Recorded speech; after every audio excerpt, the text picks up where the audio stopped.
Hey, what is up, Ravens fans? I'm your host, Kai. Welcome to Inside the Flock. So, guys, day 3 of training camp is over, and we got a lot of stuff to talk about, from Trey Hendrickson to hearing about Declan Doyle and also Anthony Weaver. So, without further ado, guys, let's get right into the video. Okay, guys, one of the most important things that we have to discuss is whether Declan will call plays from the sideline or from the box, and this is what the reporter asked. So, let's see what Declan had to say. Season end to decide whether you're up on the booth or on the sideline. I will. Yep. So I'll do both. My plan right now, we're playing at home in game 1. I'll probably go up for that because it would be easier to be on the field at home. And so second game, I'll probably go down, and then I'll kind of reevaluate and see what I want to do there. I think there's pros and cons to both, but I would like to use, you have these games to be able to do that and kind of see what your flow is. And so I kind of want to just go through that, a little bit of a dry run. Okay, so I personally think that this is a great approach. You obviously have to look at both, and since this is going to be Declan's first time calling plays in the league, I'm very happy that he's going to use the preseason to experiment with that, and that's going to be very important. And like he said, there's going to be downs and ups to both. So in the box, you're able to see the field a lot wider. On the sideline, you're actually able to connect with your players a lot better and tell them tips all right on the go. We're just going to have to see how it plays out, guys, but whatever he does, I think he's going to be good at it, and I just cannot wait. Let's see. Lamar era, I'll call it, was characterized by enormous snap count wins for the Ravens. They ground out long drives very regularly. Last year in particular, they lost snap count dramatically. And I'm wondering, do you have any part of your job in terms of getting back to more sustained drives as opposed to pure explosiveness? Yeah, I think that the biggest thing is it's a process each and every play. So it's not necessarily like you're planning on, hey, I want to have these real long drives. You're calling the play. We're trying to detail out that process on any given snap. Obviously, when we're designing these plays, we're thinking that we're trying to gain bigger yards. But there are times where the defense might take that away, and we have to be really efficient at finding, whether that's a check down, whether that's in the run game and being able to drop our pads and create 2 or 3 or 4 more.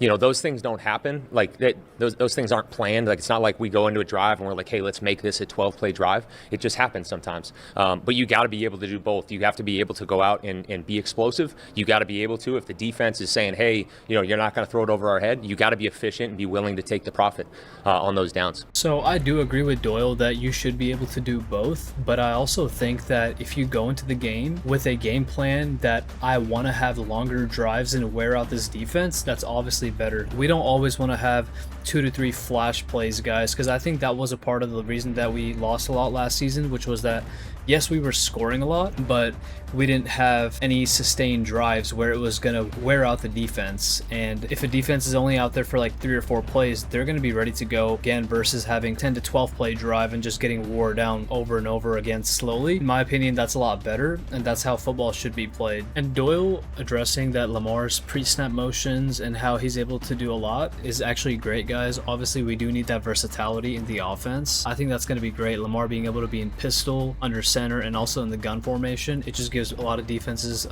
more things to think about, and we can do a lot of similar plays off of those same looks and also create different plays out of the same look. So as long as we keep the defense guessing, that's obviously going to be great. Okay, so our new defensive coordinator, Anthony Weaver, he was also in the presser today, so let's hear what he was asked. It feels like every day someone else saying something about how Mike Green is ready for a breakout year. Yeah. The first couple of days seems like he's been in the backfield a ton. What have you liked from what you've seen from him or not, or what's your impression? Yeah, it's just his approach to work. Right? That's what this is about. This isn't about like, hey, you show up one day, you don't show up the next day. It's about consistency. Right now, that's where his mindset is. So we have a play of the day. Every day we vote on play of the day. And the first day, Mike Green, I thought he was going to get it, and there was a little bit of hater in there, right? He didn't get it. They didn't want to give it to the front guy. He was the lone front guy that was a nominee for play of the day. And his reaction was very simple. He goes, that's all right. I'm going to get it again. I mean, when you have that mindset, success and production in this league is inevitable. And that's where he's at right now. That's actually very, very awesome to hear. I'm actually very excited to see what Mike Green's going to do this year. He may have a breakout season, guys, and just being disciplined, that's what matters. And Anthony Weaver was one of the best hires of this season. That's why you bring him. You bring this guy in for the mentality,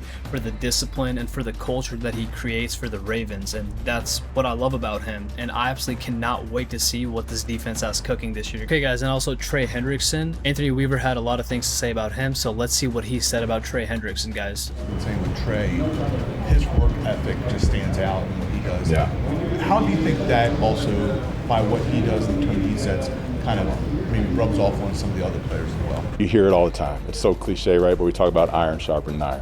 And when you see guys that have had the production he's had in this league, obviously how he goes about his work is why that has happened. And then to me, like whenever you see that, the map is there right in front of me. Well, every day Trey's out here, he provides the map. So if I'm a young guy, I'm trying to get in that toolbox and see what else I can use, see what he's seeing, talking to him all the time, just trying to get little tidbits and see what I can apply to my game. There's a lot about him that reminds me of J.J. Watt, right, who I had, just in terms of like, they're different from a play style standpoint, but just in terms of demeanor on the field. Like I feel like if I wanted to prod Trey, I'd be like, oh, are you out here today? And then he'd go rip somebody's face off, right? Because he's that competitive. All right, guys, those are some big words by Anthony Weaver, him comparing Trey Hendrickson to J.J. Watt as far as the work ethic, guys. That's actually a very big deal. J.J. Watt was one of the best players of all time for defensive guys, and he dominated such a good era, right? And seeing that Anthony Weaver says that for Trey Hendrickson, that's as best as it gets, to be honest, for us Ravens fans. So not only is Trey Hendrickson locked in, but like how Weaver said, all the other guys, seeing him like that lays out the map for the rest of the team,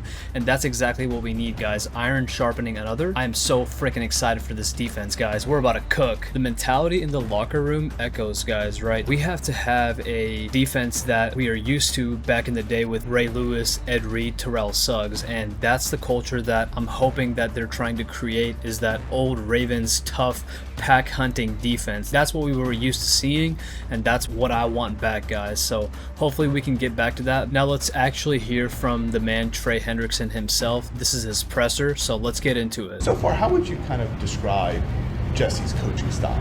I think he's got a great defensive mind. I think he's putting a lot of high talented players in good positions, using what he's got. And I'm impressed, and I'm excited to get into the pads so we can start to rep these plays. And guys, not only that, but Trey Hendrickson going against Lamar Jackson in practice, it's going to make him an overall better player, right? Lamar is one-of-one athletes, the way he can get out of the pocket. So I think him going directly against Lamar is absolutely very, very helpful for Trey Hendrickson to also develop as a player. All right, guys, so that concludes day 3 of training camp. There's going to be a ton of more news coming out in the coming weeks, so if you guys do like this type of content, please make sure to like, subscribe, and also leave a comment.